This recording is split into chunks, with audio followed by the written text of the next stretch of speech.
इस विदाई की वेला में हम दो उत्तरदायित्व प्रिय परिजनों को सौंप कर जा रहे हैं। पहला, ज्ञान यज्ञ में निरंतर आहुति देते रहने से कोई जी ना चुराए। दूसरा, युग परिवर्तन के लिए अनिवार्य संघर्ष में अपना भाग पूरा करने से मुख ना छिपाएं। जो हमें प्यार करते हों, हमारे प्रति ममता और आत्मीयता सचमुच ही रखते हों, वो उपयुक्त दोनों ही बातें नोट कर लें। हम इस परिजन की वास्तविकता इसी कसौटी पर कसकर परखते रहेंगे। नवनिर्माण के लिए आवश्यक विचारधारा हमने अपने अंतरंग का निर्झर खोद कर प्रवाहित की है।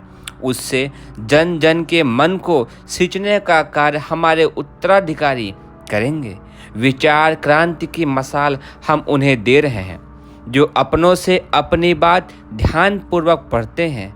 यह मसाल जलती रहनी चाहिए। यह प्रकाश दूर दूर तक फैलता रहना चाहिए। ऐसा न हो कि सहयोग का स्नेह ना पाकर हमारी यह अमानत अपना अस्तित्व खो बैठे।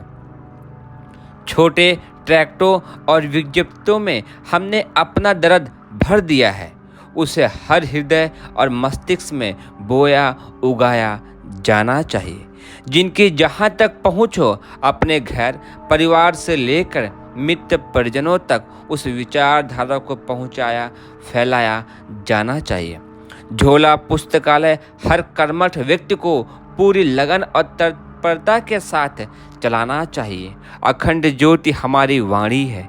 हमारी आवाज़ अधिक लोगों तक पहुंचा सके, इसके लिए अपने प्रभाव और दबाव का उपयोग किया जाना चाहिए।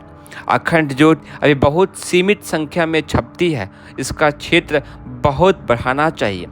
यदि सचमुच हम उसे प्यार करते हों तो फिर बढ़ाने और सींचने के लिए कुछ परिश्रम भी करें। यदि सचमुच हम लोग सच्चे मन से इस नवनिर्माण की विचारधारा और हमारी वाणी को व्यापक बनाना चाहें तो इन्हीं दिनों कुछ नए सदस्य भी बना सकते हैं और अखंड ज्योति का कार्यक्षेत्र देखते देखते दूना चौगुना हो सकता है। ज्ञान यज्ञ में यदि हमारी निष्ठा हो, उससे भी जी न चुराए, तो कोई कारण नहीं कि इसमें से प्रत्येक अपने प्रभाव और परिचय क्षेत्र के कुछ नए व्यक्तियों को इस विचारधारा के संपर्क में ला सकने में सफल न हो सके।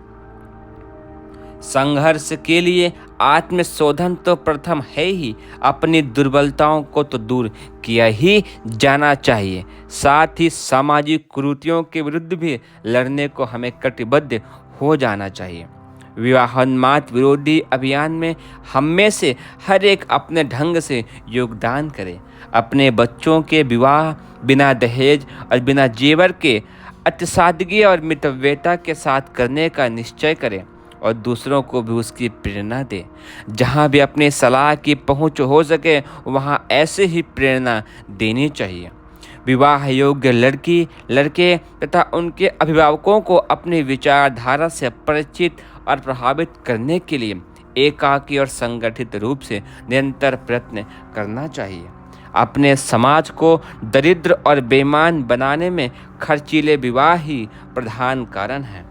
यदि विवाहोन्मोद का असुर मर जाए तो अपना समाज देखते देखते सुखी समृद्ध सद्भावना संपन्न हो सकता है। उस मोर्चे से हम युग परिवर्तन की विचार क्रांति आरंभ करें और उसे क्रमशः इतना व्यापक बना दें कि एक भी नैतिक, सामाजिक, धार्मिक, आर्थिक एवं राजनीतिक दुष्टता को जीवित रहना और सांस लेना असंभव हो जाए। हम अपनी तपश्चर्या की तैयारी और भावी जीवन की रूपरेखा बनाने में संलग्न हैं।